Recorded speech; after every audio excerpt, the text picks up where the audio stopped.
YouTube is live. Thank you.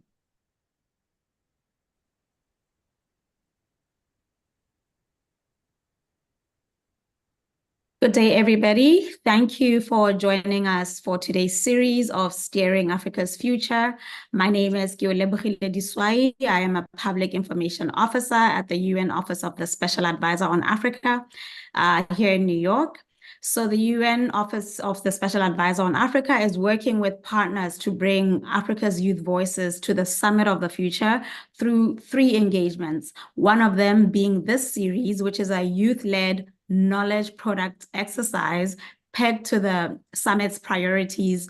And the first one is today on the 9th, the second is on the 16th and the 23rd of September. And we hope that you can join us for the rest of the series as well. So this event aligns with the Summit of the Future's focus on the Pact of the Future. It prioritizes the aspirations of young people and young Africans to the global dialogue. During these series of events, these young people will present a synopsis of their research into critical issues impacting Africa's development. I would like to now invite the Director of Policy, Monitoring and Advocacy at OSA, Mr. Jean-Paul Adam, for the opening remarks. JP. Thank you very much, Lebo, and good morning to everyone from New York, and good afternoon, good evening, depending on where you are joining from. I'm very delighted to be able to join this conversation and to share with you some brief perspectives on behalf also of our Undersecretary General, the Special Advisor on Africa, Christina Duarte. I will just cover a few key points to get us started in this reflection, but I think the main goal is we really want to hear from young people themselves in terms of what are the policy changes that can be implemented that will allow this Summit for the Future to be a success. So firstly, just to frame the Summit for the Future, it is an initiative led by the United Nations Secretary General with the support of all countries to be able to redefine what we mean by transformation of the global economy, transformation of global systems, and how we can truly accelerate the investment in the Sustainable Development Goals. We are at a very critical moment. We are all aware, painfully so, that we are not on track to achieve the Sustainable Development Goals. African countries in particular have suffered from the lack of resources to be able to invest in the SDGs, while also bearing the brunt of externalities, including climate change and other unforeseen shocks, including around the war in Ukraine, which has created increased costs and inflation globally, as well as the COVID-19 pandemic and its aftermath. Looking at the Summit for the Future, therefore, are the instruments available to us fit for purpose?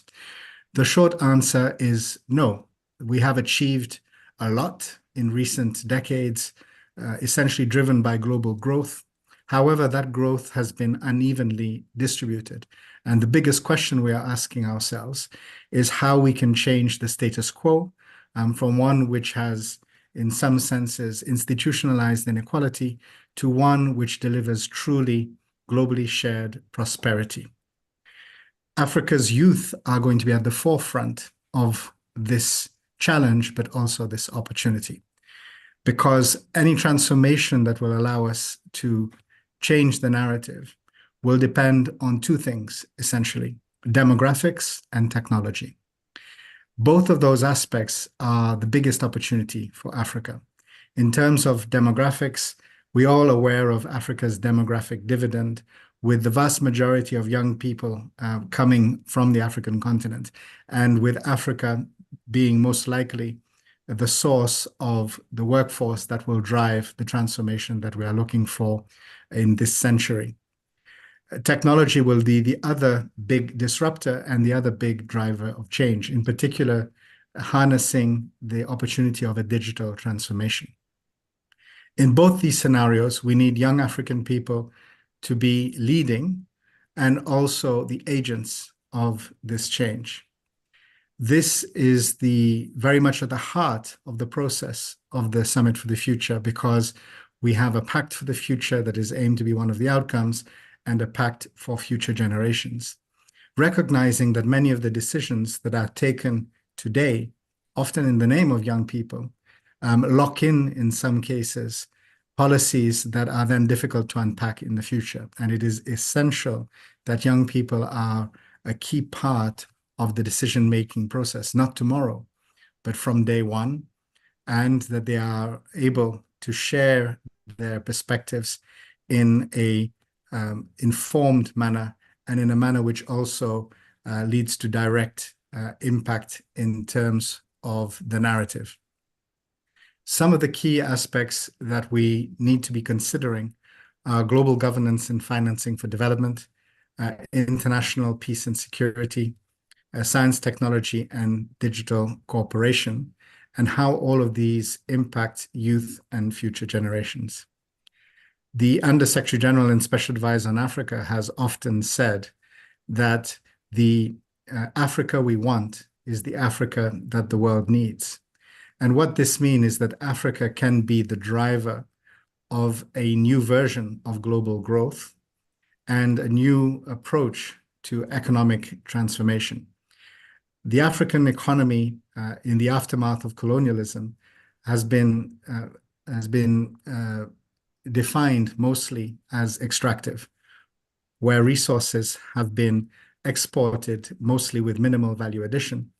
And while this has led to some improvements in some cases, it has led to increased incomes. These incomes have not been spread equally, and certainly does not allow for a platform for sustainable investment in the future. So what are the key changes that need to happen? Firstly, where do we invest that has the most impact? Education is one of the most logical starting points. And here, when we're talking about investing in education, it's not only educational systems and the basics of education, it is also skills development and lifelong education, as including the development of entrepreneurial cultures that allow young people to participate actively in the economy, not only as employees, but as drivers of the economy, as investors, as entrepreneurs, as the developers of startups, and as investors in their own right. Education, therefore, is one of the main starting points that we need to address going forward. Secondly, we need to look at the financing vehicles that are available.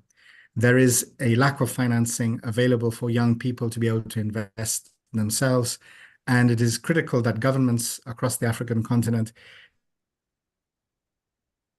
take measures to provide effective, affordable, and predictable financing streams for young people. This is not only a question of providing credit, for example, to small and medium enterprises. It is also about looking at the way in which the investment is made in infrastructure that allows young people to make the most of economic opportunity. So this includes, for example, investment in energy. We all know that long-term economic development is not possible without access to energy, and over close to 600 million people across the African continent still do not have access to energy. We also need to look at things like access to water, investment in those infrastructures, as well as the infrastructure around digital transformation, including reducing the cost for digital activities across the African continent, with Africa often paying the highest price for access to the internet, as an example. The question of financing also goes to the global financing architecture, and we are painfully aware that Africa is currently burdened with large amounts of debt. And the issue with Africa's debt is not really that there is too much. The question is rather that at the moment, the cost of financing that debt is high in global terms. And this is due to, for example, high global interest rates, as well as the high risk perception of investing in Africa. This means that currently the majority of African countries are paying more in debt servicing than they are, for example, investing in education. So one of the key aspects around the Summit for the Future and the reform of the international financing architecture is to tackle the chronic relationship between debt and economic development across the continent. And that might mean, for example, temporary debt standstills, allowing African countries to prioritize what they are currently spending on debt service towards rather investing in the SDGs, in particular focusing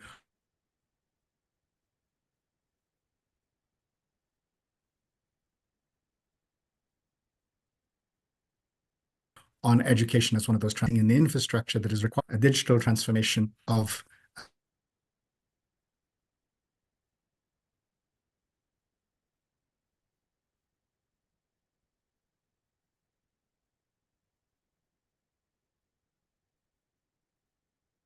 African people, including. These are some of the perspectives that are coming up in the.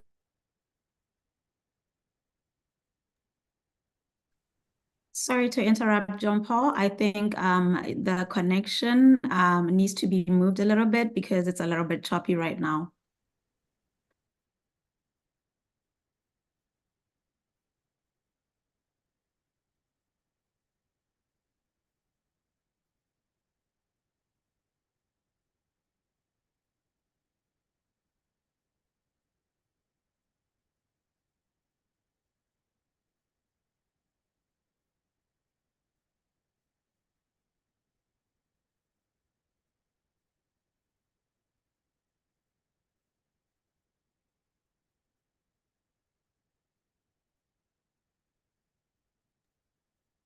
Okay, I think Jean-Paul is, I think we lost him. So maybe what we could do is go to the second segment. And then he will come in at the end, perhaps for closing remarks. I will just ask for Chioma and Matthew to now proceed with the next part of our agenda. All right. Thank you very much, everyone. Good morning, good afternoon, good evening, wherever that you are. My name is Matthew Powell, and I'm here with Chioma Okoro. We will be your moderators for today's session. To iterate on today's program, this is still under the Steering Africa's Future. And today's theme of this session is global governance and financing for development. We have two of our presenters here, and they would be speaking on their abstract, which is Unlocking Africa's Growth Potential, the role of venture capital in technological advancement and economic development. So I would first introduce myself. My name is Matthew Powell, and I'm a founder and chief executive of a public health consultancy in Ghana.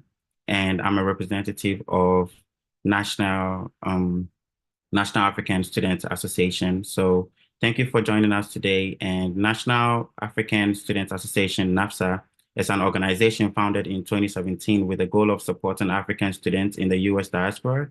Our mission is to provide resources and opportunities that help African students succeed both professionally, academically, and culturally. Hey everyone, I'm Chioma Okoro. I'm a student, sophomore student, economics student at Tuskegee University in Tuskegee, Alabama. And I'm also a member of the National African Student Association, as well as a researcher there. So yeah, we are part of the NASFA. We do this through a variety of events, programs, and initiatives that align with our 5 core objectives. These include transition assistance, helping students adjust to life in the US and thrive during their time here, also helping them transition through various academic professional milestones.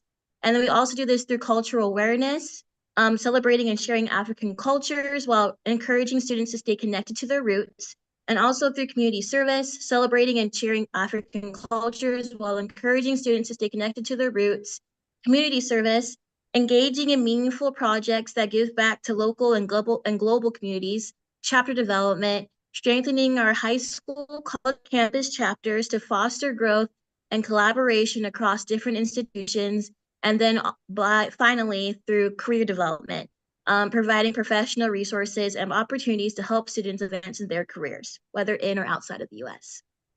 And earlier this year, in April, we launched an exciting new research initiative in collaboration with the United Nations Office of the Special Advisor on Africa.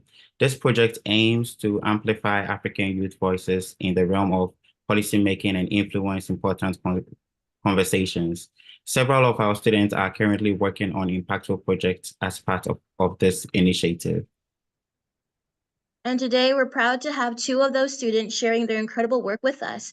If you're interested in getting involved with our research initiative or learning more about NASFA, please don't hesitate to reach out. We'll be dropping an email in the chat to anyone who wants more information.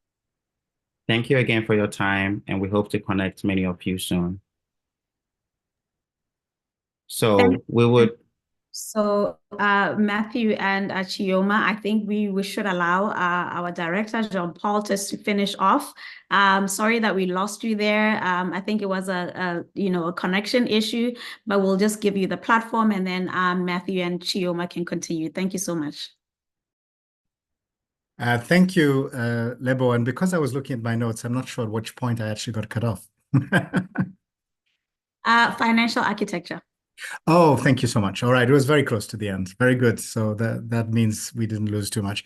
And as we can see that how critical the issue of connectivity is globally, and I'm based here in New York, and we are not immune from these challenges. So thank you very much for your patience, everyone. And I'll just wrap up very quickly. On the global financing architecture, it's essential that we have reforms that really address the needs of the most vulnerable, in particular African countries.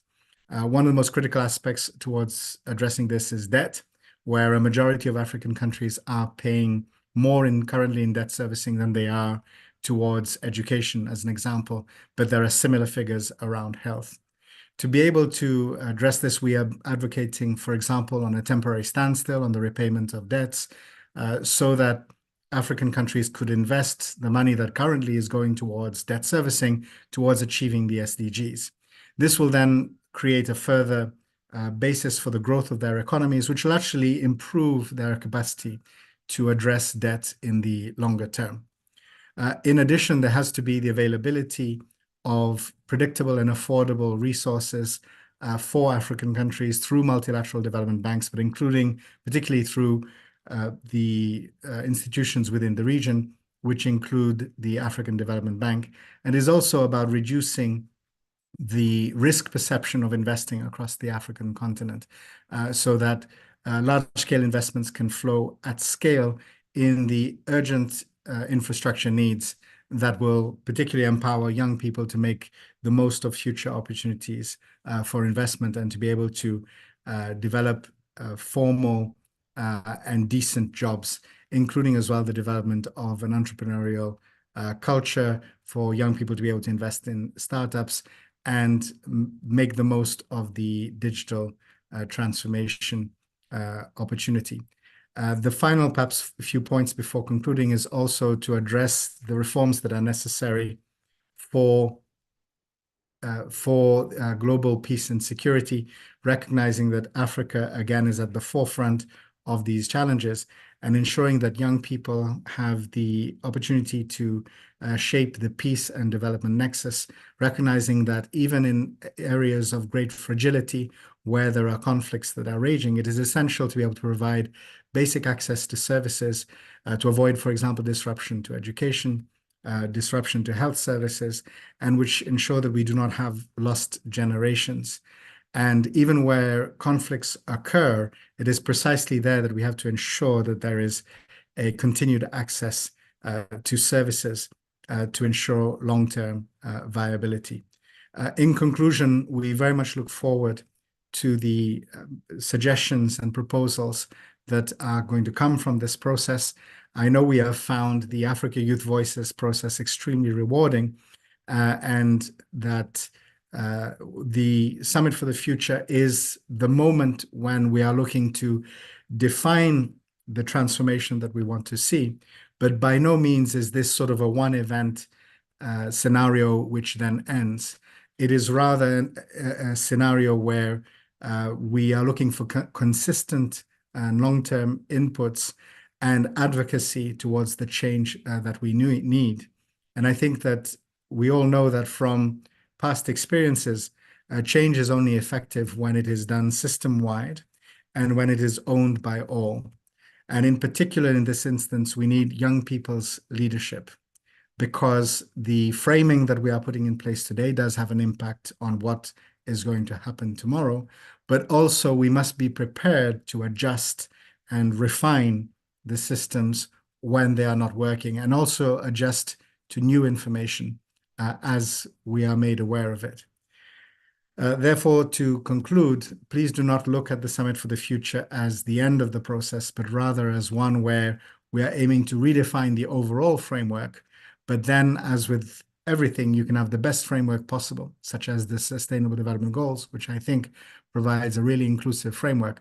But the critical aspect is in how we implement.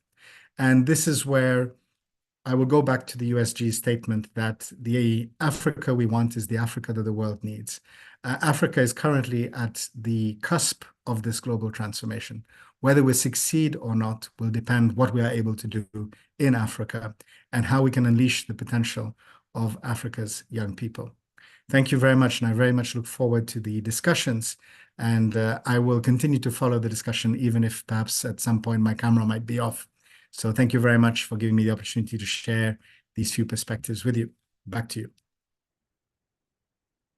Thank you very much, Mr. Jean-Paul, and thank you for your informative remark. And I will say this again, the Africa we want is the Africa the world needs. Thank you very much. So we'll just go straight to the point, and I will let our presenters for today introduce themselves.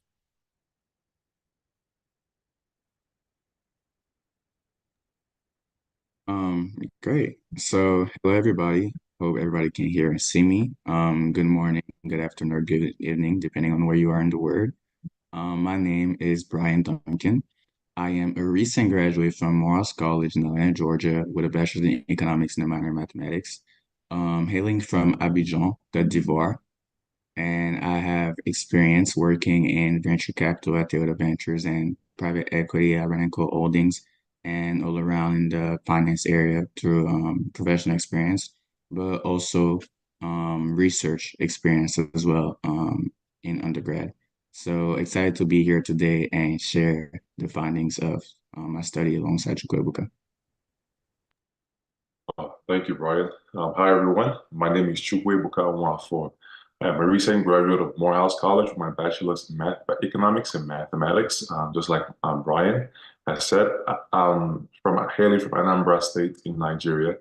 I have my work experience with strategy consulting and working with productivity and Deloitte as well. I also have experience in research and also lobbying with the One campaign, and also more strategy work with Major League Soccer, Kraft Heinz, and Heineken. So I've done over the years. Currently doing work in the finance and strategy space. It's amazing to be here to speak with everyone concerning the research. Just showing you a synopsis of the research that we have. Thank you.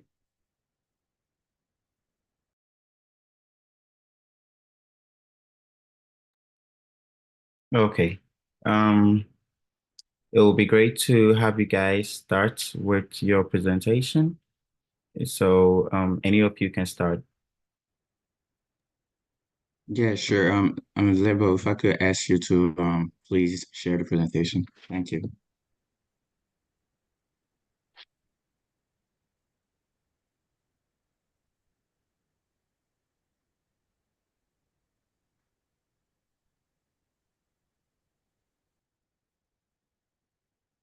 Can you see the screen? No, not yet. Not yet. I cannot. I'm trying to. Yeah.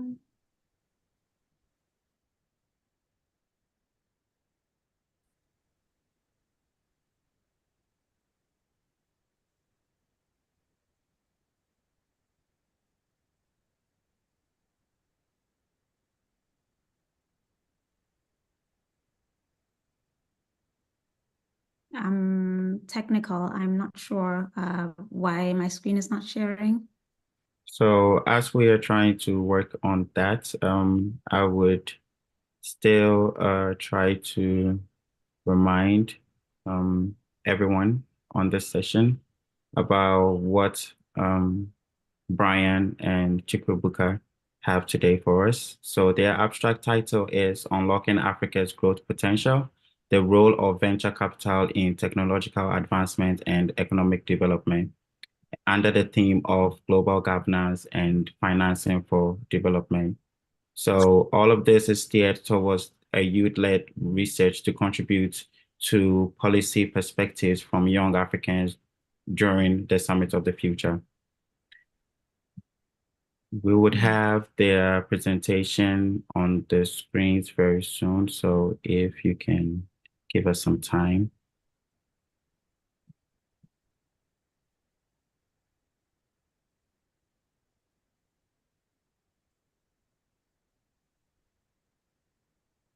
Should I try sharing my screen then, Deborah? I think I figured it out. Just a second. Thank you.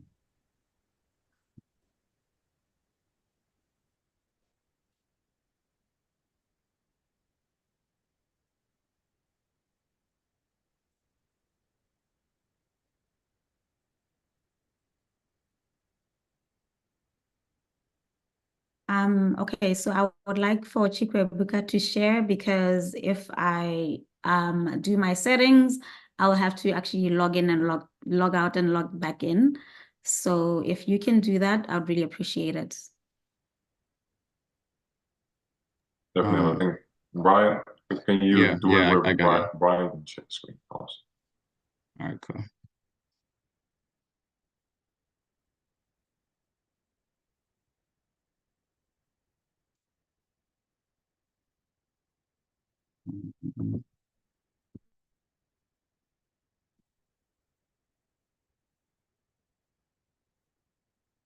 Oh, we can see your screen now. All right.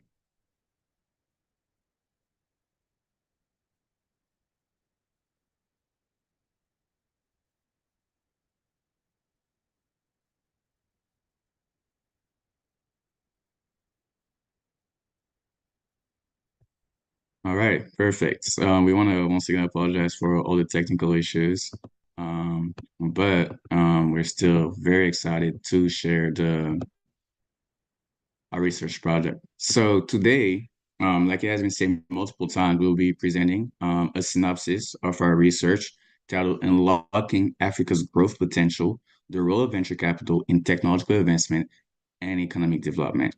So the synopsis of this study really aims to explore the potential impact of venture capital on economic development in African countries, exploring not only the opportunities it presents, but also the challenges it faces and the policy interventions that are required to maximize its potential for fostering sustainable economic growth, contributing to the discourse on innovating financing mechanism, and fostering partnership for inclusive and resilient development.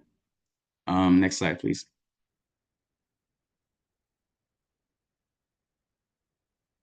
Next slide as well, since we already introduced ourselves, don't want to ramble. And I'll give it over to Luca. Awesome. Thank you so much, Brian. So now we have an agenda for today. We've carefully crafted out a nice presentation so you guys will be enjoy it. So we're going to start off with an introduction of the topic, followed by telling you some information about the current economic landscape in Africa. We'll then go further to speak about the current technology gap that Africa has compared to the rest of the world, alongside its implications. Then after that, we'll speak about the role of venture capital in economic development, followed by the opportunities and challenges for venture capital in Africa. And then we will transition into speaking about our research focus, shedding some more light on it. And then we shed some light on some case studies, right, of technological investment and investment in technology by both government and private entities, and recent startups in the African landscape and Asia. And we'll also speak about what we would like for you to remember, and then speak about our future steps, what we plan on doing after this presentation. And we'll end it all with a Q&A session. Thank you. Next slide, please. So as we can see, it is a map of Africa. As we all know, Africa, which is often referred to as the last frontier of economic growth, it currently stands at a pivotal moment in its history. Now, with a with a population of over 1.2 billion people and the establishment of the African Continental Free Trade Area, we know that Africa is the home to the world's largest free trade zone, representing a market with immense potential. And this trade potential, which covers the 54 countries, is a trade agreement is expected to increase intra-African trade by over 50% and contribute to lifting 30 million people out of extreme poverty by 2035, according to the World Bank. I don't know about you, but this would be some exciting news for us. Now, the vast youthful population of Africa, Africa is full of a lot of youth. The vast population is projected to double by 2050. And this represents a challenge and unprecedented opportunity. Can I go to the next slide, please? Thank you. So as you can see here at the graph, we can see that by 2050, the population of Africa is supposed to double by 2050 with a median age of 19.7 years. So we're going to have a very young population. This offers both a lot of challenge, but where we see challenge, we also see a lot of opportunities as well. So this is also some exciting news for us. Aside from that, we all know that Africa is richly endowed with a lot of natural resources. And it accounts for about over 30% of the world's mineral reserves and 8% of global oil reserves. But yet, despite these advantages, the continent still struggles with widespread poverty and underdevelopment.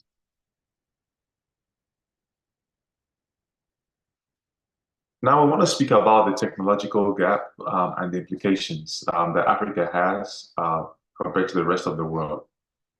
Now, we know a critical factor that is currently hampering the progress of Africa is this significant gap in its technology. While other regions have surged ahead in digital revolution, we have seen that Africa is lagging. Now, if you look at the screen right here, we're going to see a bar graph comparing this Africa's internet access compared to the rest of the world. We see that Africa currently has an internet access of just 43% of people in Africa have internet access, compared to 66% of the rest of the world. We see that we are lagging behind, and we see that technology, as we all know, is the engine of modern economics. It derives productivity, it helps foster innovation, and enhance competitiveness in a global scale. And we know that without significant technological advancements, Africa risks being left behind in the global race for economic development. And this is very, very concerning, if you think about it, this is very concerning because as the world is currently entering its fourth industrial revolution, which has been characterized by advancements in artificial intelligence, or AI, as we will call it. These technologies have the potential to revolutionize industry, but they also threaten to widen the gap, right, between Africa and the more developed regions on the continent if Africa does not keep up to pace. Next slide, please. So now if we look at the graph right here, this is us comparing countries such as South Korea, also Taiwan and Singapore. The reason why we're comparing these countries to Africa, if we look at here, the graph here shows a comparison of the GDP per capita growth from the year 1960 all the way to the year 2021. Our reason for comparing these countries to the entire economy of Africa is because these countries were able to rise up from a point of extreme poverty through, and this was all centered on investment in technology by their governments, And so looking at these countries in the 1960s and 1970s, like I said earlier, they were one of the poorest in the world, but through strategic investment in technology, education, and infrastructure, they were able to achieve rapid industrialization and economic growth. Today, we see that they are leaders in innovation and technology, which is a testament to the power of investing in the right sectors at the right time. Africa now stands at similar crossroads. With its vast potential and youthful population, the continent has an opportunity. Right? Once again, it has an opportunity to forge a new development path one that leverages its resources and comparative advantages, harnesses the energy of its people, and embraces technological innovation. But however, to do so, Africa must overcome significant challenges, including the digital divide, limited access to capital, and inadequate infrastructure. I will now pass this off to Brian to speak about venture capital. Thank you, Lucas. So we'll now talk about the role of venture capital in economic development. Next slide, please.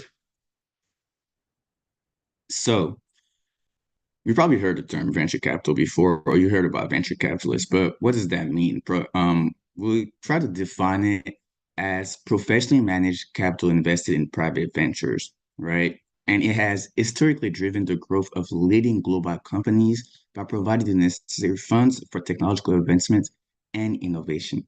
Between 1980 and 2020, 39% of initial public offerings were venture-backed. Some people may be familiar with the term FANG, which describe global leading tech companies, which are Facebook, Apple, Amazon, Netflix. Well, nowadays, some people would say that they represent NVIDIA due to the rise of AI, and Google.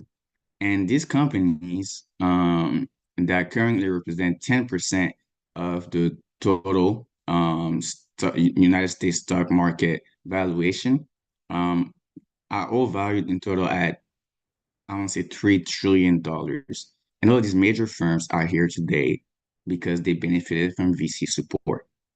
So venture capitalists invest heavily in high-risk research and development activities that are pivotal to spreading innovative ideas and raising overall growth. What we notice is that VC is critical in nurturing the key drivers of technological advancement that are human capital, innovation investment, market conditions, government support, and foreign technology spillover. By financing startups, they foster innovation and help scale up new technology. So while venture capital has driven growth in the United States, its potential is just beginning to unfold in Africa. Next slide, please.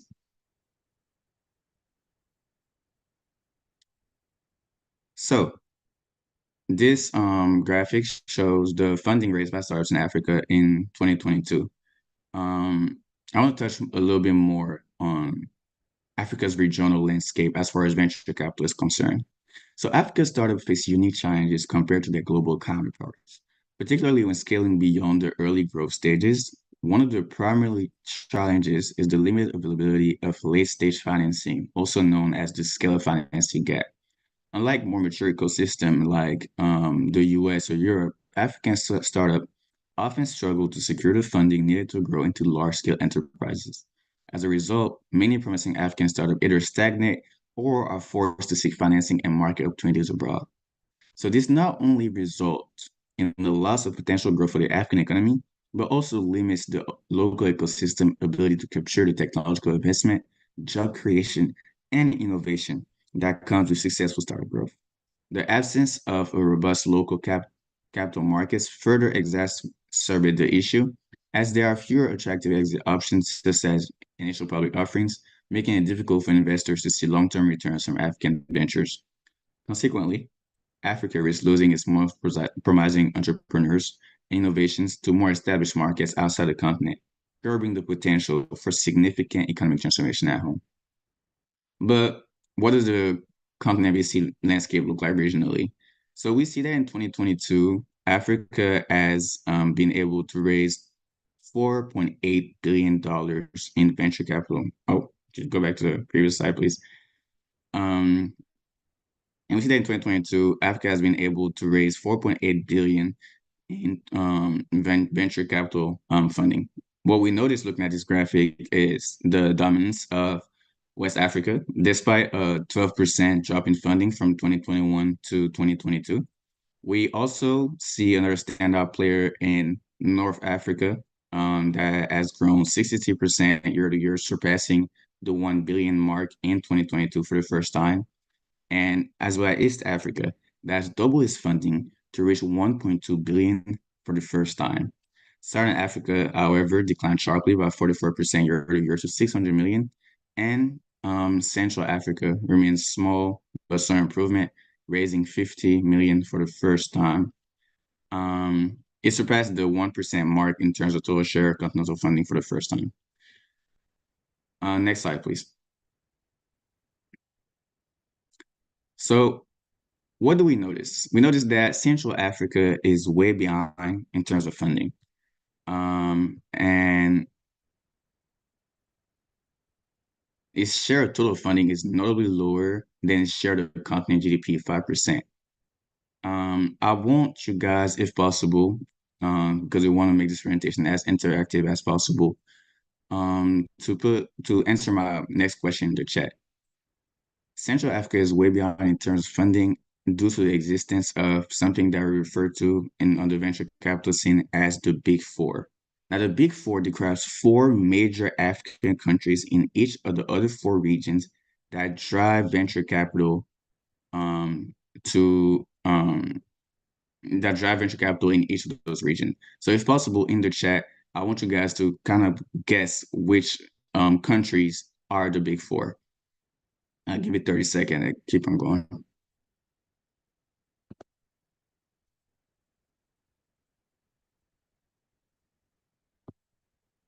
Okay, I see Nigeria in the chat. See Ghana. Okay. Ivory Coast. Nice. Kenya, Rwanda. Okay. All right, cool. Next slide, please. So the Big Four countries are Nigeria, Egypt, Kenya, and South Africa. And the four of them house over 3/4 of the startup with 1 million plus funding, 584 out of 750. Since 2019, 750 startups in Africa have managed to raise at least a 7-digit round. And as we can see that the Big Four clearly dominates the venture capital landscape across all regions, we still see that there are other countries to host at least 10 such startups. So that will include Ghana, Uganda, Tanzania, Tunisia, and Senegal, plus Morocco, which could be entering this club very soon. We, however, see that Algeria and DRC are relative underperformers with 3 and 4 respectively. Next slide, please. So now let's look at it by region. The graphs kind of shows what in 2022 startup have raised in both Western and East Africa. And I want to dive deeper on what is it that makes those countries stand out, right? So let's talk about Nigeria. There's the largest economy in Africa and it leads the continent in venture capital activity. It has a thriving fintech sector that has attracted significant international investment. The country's youthful population, widespread mobile phone adaptation, and large unbanked population have fostered the rise of disruptive financial services companies. And political reforms aimed at improving the business climate, along with the presence of several high-profile startups, have further strengthened its appeal. Kenya is renowned for its robust mobile money ecosystem, particularly to M-Pesa, which revolutionized financial services and set the stage for broader tech innovation. The country has a well-established startup culture supported by innovation hubs, government initiatives, and a strong emphasis on social impact venture. Its strategic location as an East African hub also makes it a gateway for startups looking to expand across the region. Next slide, please.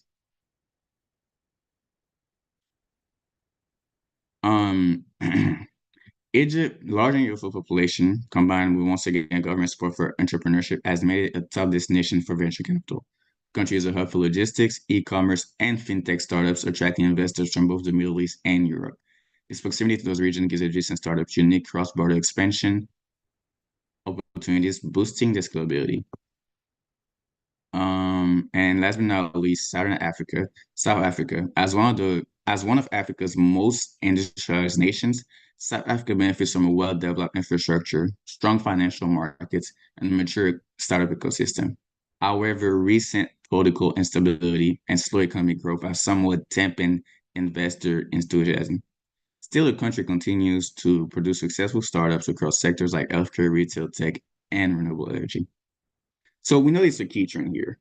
Each country as leverage is unique demographic, being the youthful population, but also the population size, and they've managed to leverage their geographic position and economic advantage to foster specific sectors that are driving their venture capital ecosystem.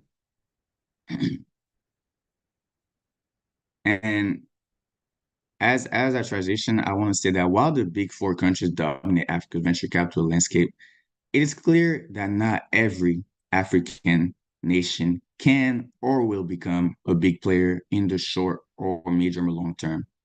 However, I want to point out that 11 countries collectively represent 70% of Africa's GDP, and four of these are already established hotspots for VC activity. In order to unlock the potential of the remaining 7 countries and broaden the distribution of venture capital across the continent through a ripple effect, targeted policy interventions by local governments, regional organizations, and international bodies such as the United Nations are essential. It is crucial to understand both the opportunities that can drive growth and the challenges that need to be addressed, which is what we're going to be exploring in this next section. Next slide, please. So as far as opportunities are concerned, I want to talk more about the sectors that are ripe for VC investment in Africa. Looking at the graphic, what we notice is fintech dominance, right? We see that it's the leading sector in both funding and the number of deals. It has secured 1.9 billion in 2022, which is comprised around 39% of total equity funding, despite a 41% year-to-year decrease. Very stable deal count at 270 deals, which accounts for 31% of all these deals. We also see that clean tech is ranked number 2 in funding with $863 million raised, which is 18% of the total. And it experienced a 347 year-to-year increase in equity raise, and the deal count surged from 26 to 43 deals. And what that says is that there is a willingness and an understanding from the investor side and from the entrepreneurial side that clean tech and sustainable ventures are the future. E-commerce, mobile commerce, and social commerce and enterprises have each secured more than 500 million, ranking number 3 and 4 respectively in funding. And these sectors are at the forefront of digitizing African market, particularly in retail, logistics, and B2B solutions. And last but not least, health tech, mobility, and logistics are ranked number 5, 6, and 7, each representing 4% of total funding. Health tech shows promise, particularly in digital health solutions like telemedicine, diagnostics, addressing healthcare access in underserved region. So what that shows is a global investor interest in African startup. International venture capital firms and corporate investors are increasingly focusing on Africa. And it shows that there is hope for our VC landscape.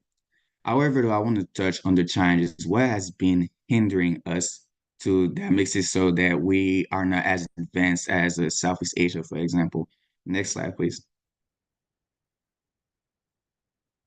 The first thing is the lack of infrastructure. So Africa's infrastructure gap is a major barrier to VC investment, with an estimated 100 billion per year needed to meet the continent infrastructure demands. So startup face difficulties accessing critical infrastructure like reliable electricity. That might seem like a given here in the United States or in Europe, or internet connectivity and transportation, all of which are essential for scaling operations. And this infrastructure gap, in turn, limits the ability of the startups to attract talent, reach customers, and grow efficiently.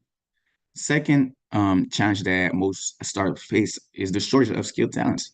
Many African countries lack the skilled workforce necessary to support the growth of startups.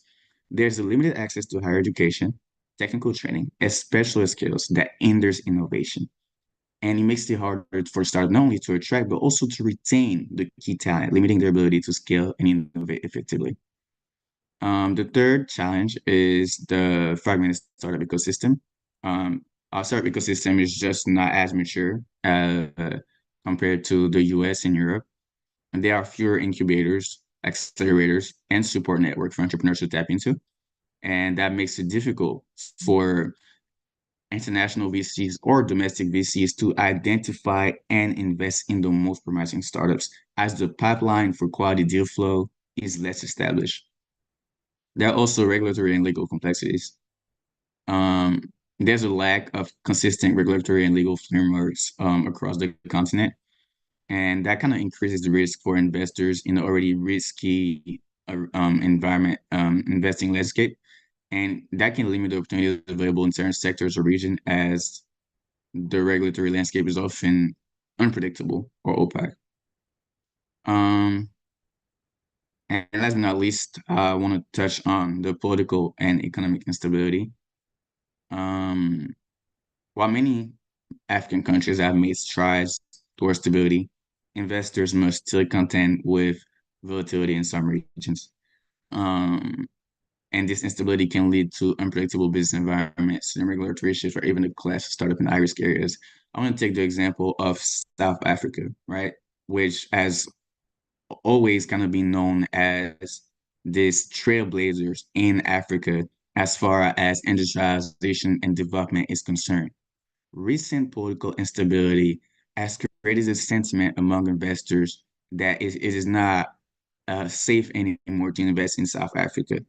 And then once again, that kind of takes us back as far as advancement is concerned. There's also not portrayed in the slide the challenge of cultural and linguistic diversity. And even though it is our strength, it can pose a challenge in a sense, because we have over 2,000 languages and diverse social norms that can create challenges for investors. They might find it difficult to understand local market needs, customer preferences, and cultural nuances, which increase the risk of misjudging market opportunities.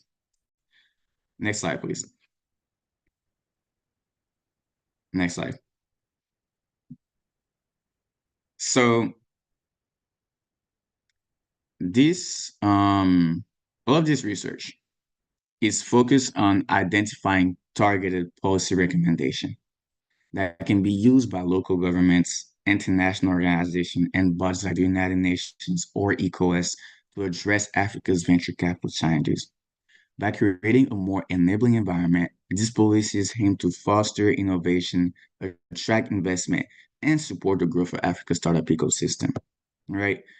What we want these policies to do is to create an enabling environment by implementing tax incentives or streamlining regulatory frameworks and enhancing intended property protection to attract not only foreign venture capitalists, but also domestic venture capitalists.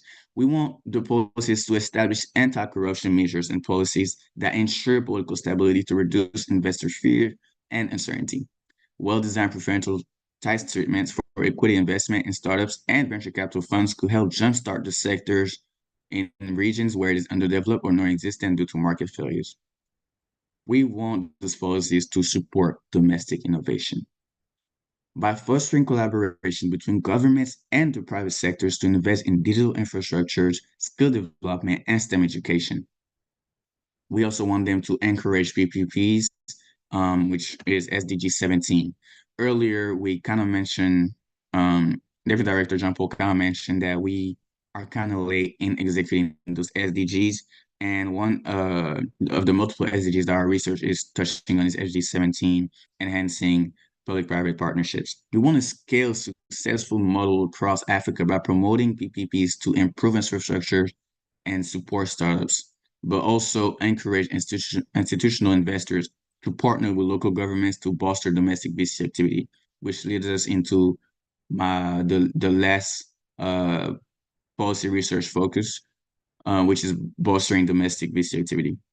We want to develop policies that support domestic investors to ensure a solid base for the local ecosystem, reducing reliance on foreign capital. We want to incentivize local investment in startups through co-investment schemes and government-backed funds, ensuring the local venture capital environment is less vulnerable to external market forces. International organizations like the UN can play a pivotal role in supporting these policies. Next slide, please. And I'll pass it over to Buka.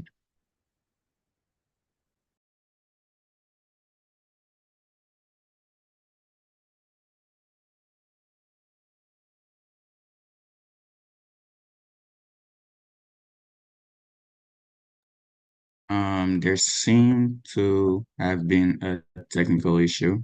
I don't see Tribuka in the thing room for some reason. Well, I'll just keep going, and it'll pick up from when he joins us again. So all of this shows that with the right policies, Africa can unlock its venture capital potential. Southeast Asia offers a strong example of how strategic government action, investment in infrastructure, and localized business models have driven growth. Yes. Oh, Chicago, you're back? Yes, I am. Or, Sorry, low technical okay. difficulty. But I'm just going to You could pick pick up back from there. up from where you stopped. Yeah, so as Brian said, Southeast Asia has pretty much shown how, as I spoke about earlier, right, just strategic government action and investment in infrastructure and just localized business models have been able to drive growth. I would believe that with the right policies, Africa can unlock its venture and capital potential. By learning from their success, we can overcome challenges, potential political instability, even regulatory hurdles and infrastructure gaps, and chart a similar path forward from poverty and underperformance to just being excellent and economic growth. Now, I want us to look at specific key trends that are currently happening right now in the Asia Pacific new economy. So the first thing we see, one big key trend we see is region-wide growth. There's the region-wide growth in the Southeast Asian economy. China definitely leads this with their vast economy, but India and the rest of Southeast Asia are also emerging as major digital markets, and this is being driven by the growing middle class. So we see that a rise in the middle class is leading to just an increase in their economies. Another thing another trend we've also noticed is that there's a lot of dominance in the consumer-focused platforms, specifically in e-commerce, fintech, and just super apps. But as these markets are maturing, we're seeing B2B, business-to-business startups in areas like healthcare, education, and clean tech also gaining a lot of traction. There's another trend we've seen. Also, another thing we're seeing is another trend we're seeing is demographic drivers. There's a rise of the middle class, as I said, and we believe that Gen Zs will also fuel digital economies, while even aging societies like Japan innovate with models like Society 5.0. So we see because of Gen Zs fueling digital economies, we in Africa, we have a vast advantage because of our very youthful population. Another trend we see in Southeast Asian countries, and the Asia Pacific in general, are localized business models. We're going to use Malaysia as a case study. Now, Malaysia and also Indonesia are building success with localized solutions. So they are building solutions that are tailored to their economy, and they are mirroring China's tailored approach in smaller cities and underserved regions, which involves pretty much localizing or just playing off the advantage, that they have in specific regions. Maybe having specific states or regions focused on, let's say, maybe like the production of specific products. We're also seeing a lot of manufacturing spillover. So we see robotics, automation, and blockchain are also enhancing a lot of manufacturing and supply chains, particularly in East Asia. And lastly, we see ESGs on the rise. There's a global shift we see towards sustainability, which offers new opportunities in smart energy, green finance, and carbon tracking technologies. So now, next slide, please. So after looking at the Southeast Asian countries and also looking at the trends that happen there, we also want to take it now to our point of view, Africa. Right? I want to show you some case studies and success stories of VC-backed firms or funded firms in the African continent. Now, the first case study we're going to look at is Wave. Now, Wave is a Senegal-based fintech company that raised a record-breaking $200 million in its Series A funding, led by major investors such as Sequoia Heritage, Founders Fund, Stripe, and Ribbit Capital. And this company was valued at a whopping $1.7 billion. I don't know about you, but it is amazing. And then African firm is valued at this. Wave right now, what they do, they are currently revolutionizing mobile money by offering a radically affordable alternative to traditional telecom-led services with free deposits and withdrawals and just a 1% fee for sending money. And then with over half of Senegal's adult population as active users, Wave is expanding into the Ivory Coast and exploring other markets, such as Uganda, aiming to dominate Africa's booming fintech space. So we see that because of their business strategy, they've been able to capture a huge market share, which is leading to their huge valuation. Next slide, please. Also, another firm I want to speak about is Yassir. Now, Yassir is a North African super app that recently raised $150 million in its Series B funding led by Bond. And this funding made it serve as the most valuable startup in that region. Yassir currently operates in about 6 countries and 45 cities, serving over 8 million users with a suite of services, such as ride-hailing, food and grocery delivery, and even financial services. And you see, by addressing the banking needs, you see, Yassir is helping to address the banking needs of Africa's unbanked population. It has become a vital part of daily life for its users, and it's helping, and it's also benefiting from over 100,000 partners. So see, Yassir has a very, very strong partnership system where it partners with people such as drivers, even courier services, and merchants. And with this recent funding, Yassir plans to further expand and provide even more comprehensive solutions across the region. Now, these startups are proof that Africa's entrepreneurial ecosystem is thriving. It's not dead. It is thriving. It is being done, and it can continue to be done. But with continued investment and policy support, there's no limit to how far these startups can go. Next slide, please. I will now pass it down to Brian to speak about what we would like for you to remember from our presentation. Thank you, Lucas. So we touch on a lot, right? And we want you to remember that the success of startups like Wave and Yassir demonstrate that with the right support, Africa's entrepreneurial ecosystem can thrive. And to truly capitalize on these opportunities and drive broader growth across the continent, it's important to focus on the key takeaways that will guide future actions. Next slide, please. So we want to remember 4 things mainly. The first thing is that VC drives innovation and growth. It is a proven catalyst for technological advancement and economic development, with sectors like Wave and Yassir, for example, that demonstrate that Africa's potential across sectors like fintech, and e-commerce is present, and that there is opportunity for return on investment for investors. We also want you to remember that targeted policy interventions are keys. To unlock the potentials of Africa's emerging markets, collaboration between government, international bodies, and investors is crucial for creating enabling environments through regulatory frameworks, tax incentives, and infrastructure development. There are also opportunities across multiple sectors. Fintech is not the only sector that offers enormous growth potential.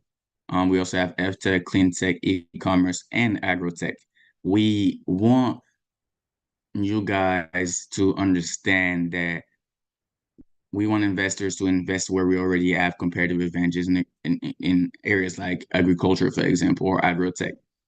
And we want global investors to look to capitalize on these untapped markets.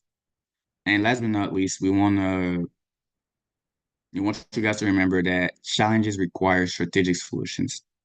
Addressing infrastructure gaps, regulatory complexities, and the shortage of skilled talents will require public-private partnership local innovation hubs, and sustained government support to ensure thriving, scalable startup ecosystem across the continent.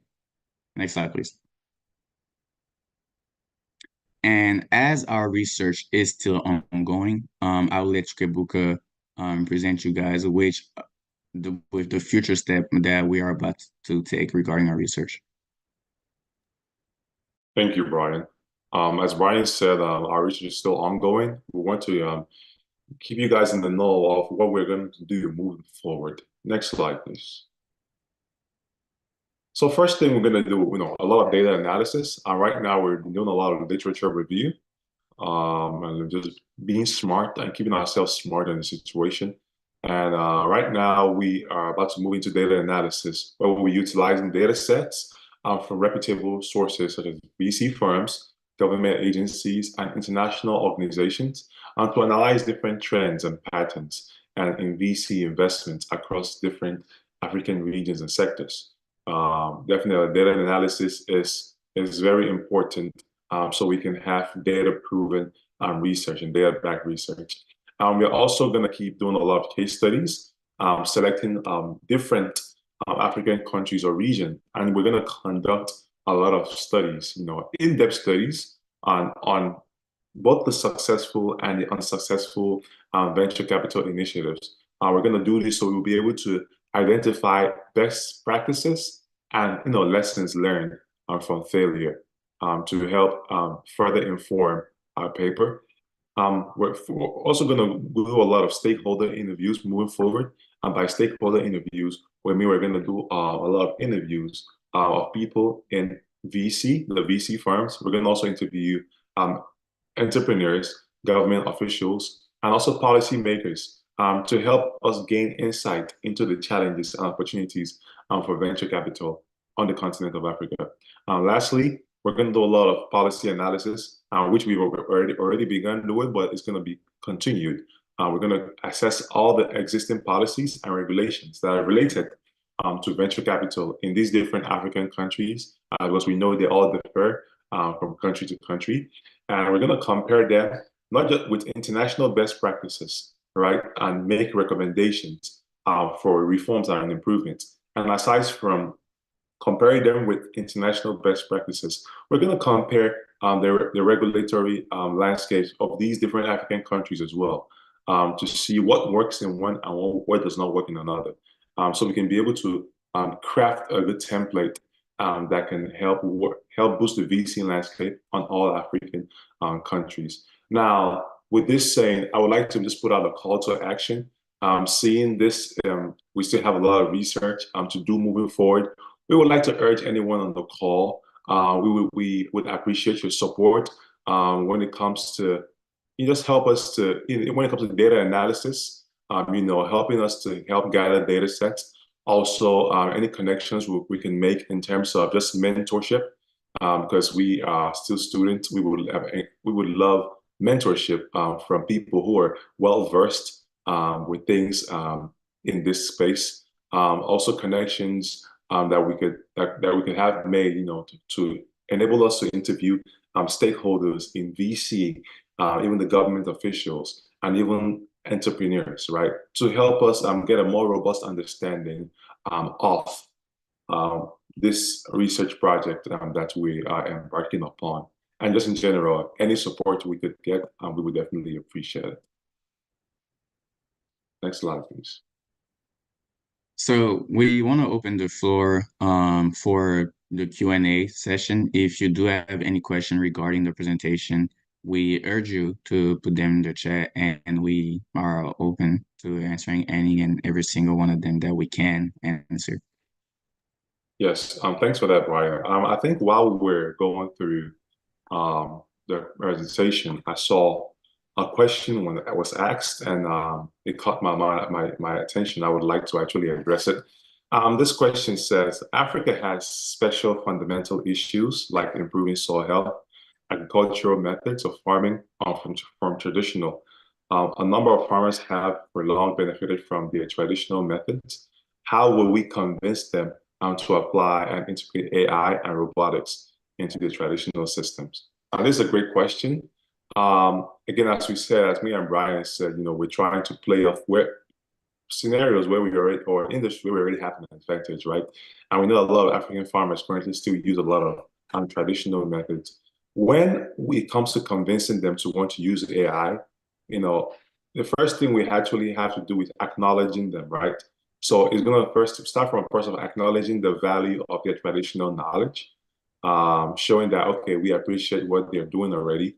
But then it transitions into just education, helping them to see from a different lens that AI or robotics are not there to take away what they're already used to, but it's only an enhancement tool. This will only help enhance what you're already doing. It's going to help increase your yields, and it's going to make your work, for your traditional farming practices easier. I believe these are the steps we should take in terms of helping them to see that these things are not there to take away what you're doing, but they're also here to help enhance the work you're doing already on your farms. Yeah. I'll pass it to the moderators because I see some questions in the chat, but I'll let the moderators ask them and kind of regulate the whole Q&A session.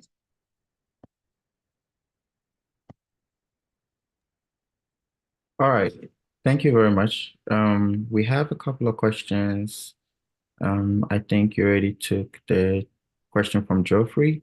I have another one that says, what are some of the specific policy changes implemented by China and India in improving economic and technological outcomes in their country, and how can African countries adopt these models and policy changes to elevate outcomes on the continent? I'll take that one. So while I can't speak specifically to China and India, I can speak to some policy changes that have been implemented in the region in general, right? We see that, for example, South Korea has a ministry for SMEs and startups, while Hong Kong and Singapore both have government bureaus dedicated to attracting and supporting startups. Actually, India, as a Startup India initiative, which has granted tax benefits to around 50,000 startups since its launch in 2016, and the Malaysia Digital Economy Corporation, MDEC, if I'm not mistaken, has now been supporting ICT and digital economy growth for more than a quarter of a century, to name just some of the agencies backing new economy business in Asia Pacific. So most of these policies have either been designed as support for entrepreneurs, or once again, like I was saying, tax incentive or financial regulations, right? In a lot of these jurisdictions, we notice that the financial regulations are especially friendly. I'm thinking about the Monetary Authority of Singapore, for example. Through Singapore Financial Data Exchange has created a platform through which individuals can plan and manage their finances, but also with their consent, share securely and in compliance with regulations with banks and other businesses wanting to create new services. Now, the second part of the question was, how can African countries adopt these models and policy changes to elevate outcomes on the continent?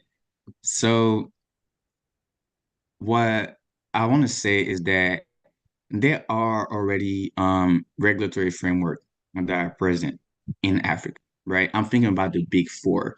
For example, in Nigeria, the Central Bank of Nigeria has introduced a regulatory sandbox for fintech startups, allowing them to test innovative products in a controlled environment.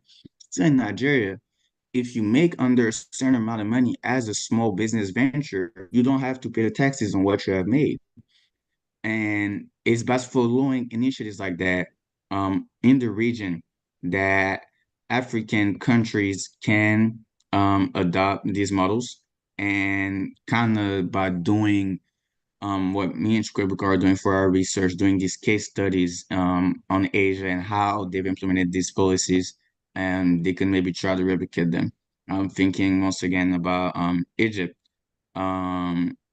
They also have a financial regulatory authority that established a fintech regulatory sandbox as well to encourage innovation in financial services. So to finally answer that question, I would say the last thing I would say will be that we're seeing regulatory authority in Africa starting to come up with those sandboxes, right? And it's about creating that ripple effect that will affect the continent in that aspect. Thank you. Awesome. And another question is it says this, one of the things I'm aware of are that for innovators in Africa, there are very limited intellectual property laws or lack thereof, which creates an environment that doesn't encourage the development of innovation within the continent.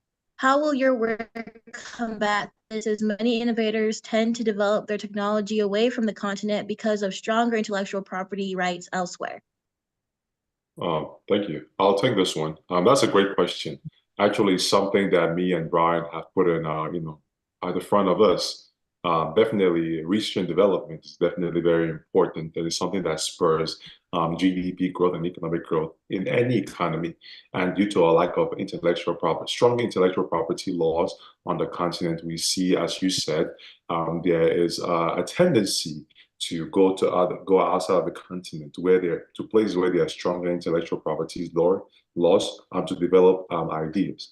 Part of what our work will be doing is, what our research is doing is to help advise policy, is to help develop new policy. So with our work, it's something we're definitely going to put in front of us at the top of our mind, and hoping that government, through our research, will help develop stronger intellectual property laws, similar to ones we see here in the United States, where there are like a lot of patents and which are backed by the law to enable all these different ideas to be protected and just spur innovation and research and development on the continent.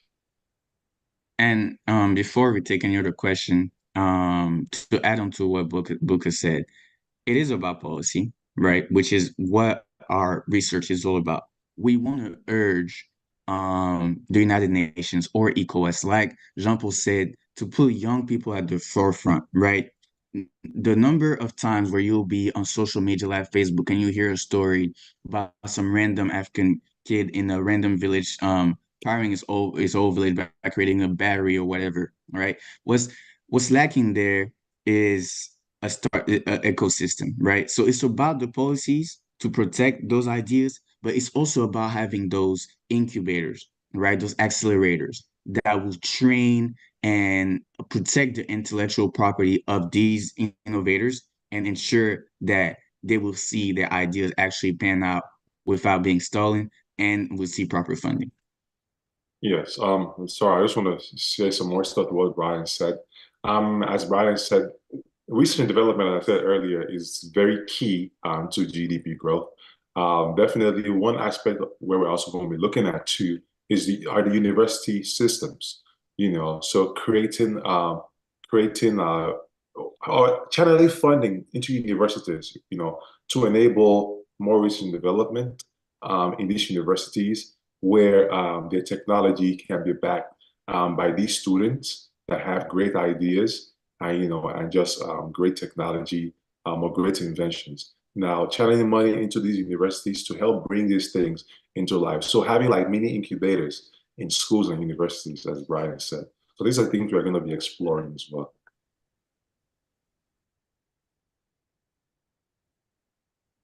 Okay. All right, we have the next question. I think we still have time. So we'll take more questions. And the next question is, venture capital, hedge funding, and others are key in raising funds. They absolutely work well in developed countries. In LDCs, we have many SMEs with core business in farming, agriculture. SMEs have a core problem of moral hazard and adverse selection. They would never tell the truth. No information is available. Even when they seek funds for a seemingly viable project, the resources can be diverted and subsequent losses might occur.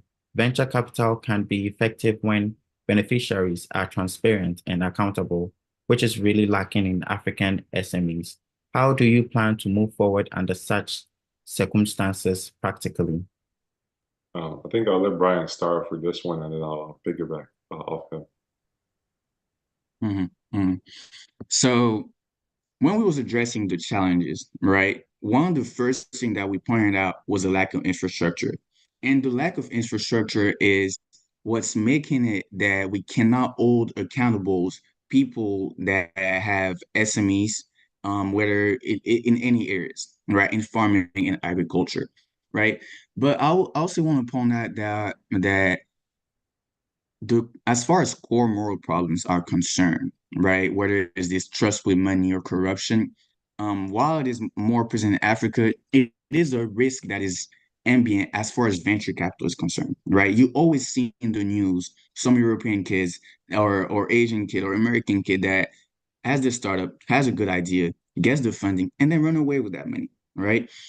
So what we want to do is create infrastructure through policy that will hold accountable and kind of how do I say this? Make it so that there's no information asymmetry between the SMEs and the investors. Luca, if you want to add anything to that. Yes, thank you so much. As Brian said, when it comes to moral issues, that is not that is not solely an African problem. The entire VC landscape, as he said, has people, founders running away with millions of dollars. Like, think about it: a young kid giving like $100 million to go start a business. The urge to run away with the money will probably be there. But I believe this is where policy comes into place. Remember, we need the help of the government with this as well. So one thing we've seen, I've seen here in America that has been able to hold people accountable is the Social Security number. Because with the Social Security number, we believe that that's linked to people's bank accounts, it's linked to their businesses, it's linked to their credit as well. So pretty much the Social Security number is connected with everything.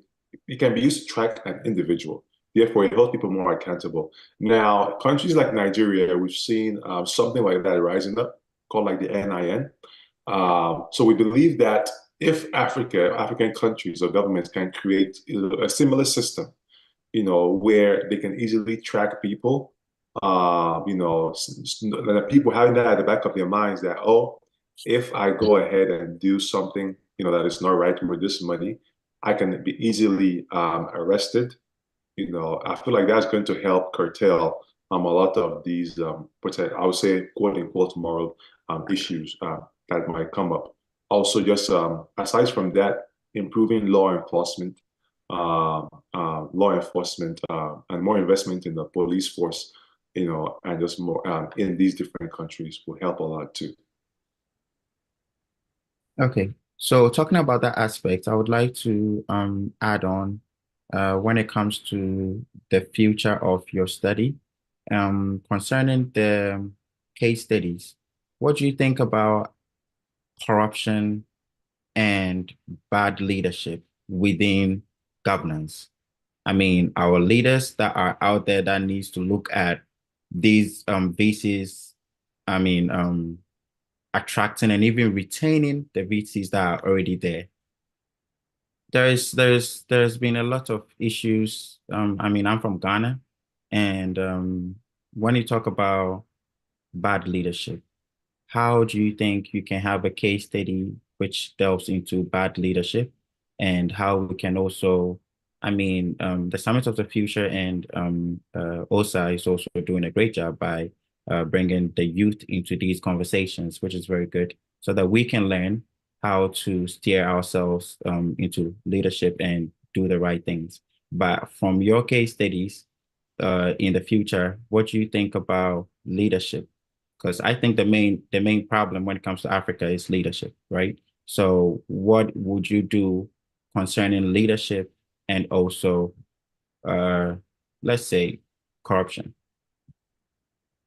Okay. I'll start off with that one, and then Luca, you could add on to that.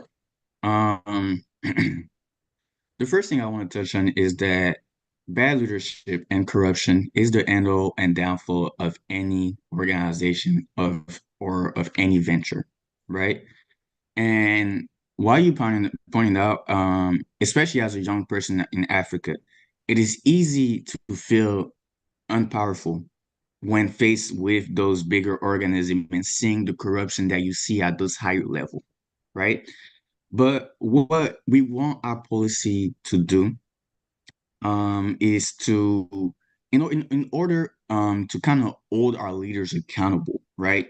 You have to have enough other significant stakeholders as far as the private sector is concerned and the public sector to hold them accountable to their words regarding policy implementation.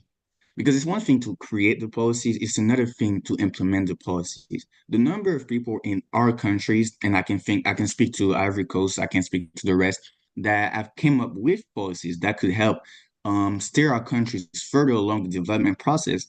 But those policies are just sitting on this, right? What we want to do is implement those policies the right way. That way we can hold our leaders accountable and see the growth that would come from those policies. I'll pass it over to you, Buka, if you want to add anything to that. Yes, I mean, you said it all, Brian. Corruption is that canker worm that has eaten deep into the heart of our economics, our countries. And I want to say something too. I want us to move away from this notion that corruption is only centered or centric to Africa. Corruption is global. The United States has corruption. China has corruption. Everywhere has corruption. The only distinguishing factor is how it's being handled. And I believe that when it comes to the case of corruption, this can be handled with the law being upheld. So again, we get to a point where we can have the law being upheld. If there is a law that says, okay, if somebody is going to, if somebody steals, they're going to jail for this amount of time, the rule of the law has to stand. And I believe that that's the way we, aside from what Brian said, which is more public and private partnerships, is getting our countries to a point where the rule of the law stands. Thank you. Okay, we have a last question in the chat. It says, do we have any data of the rate/pace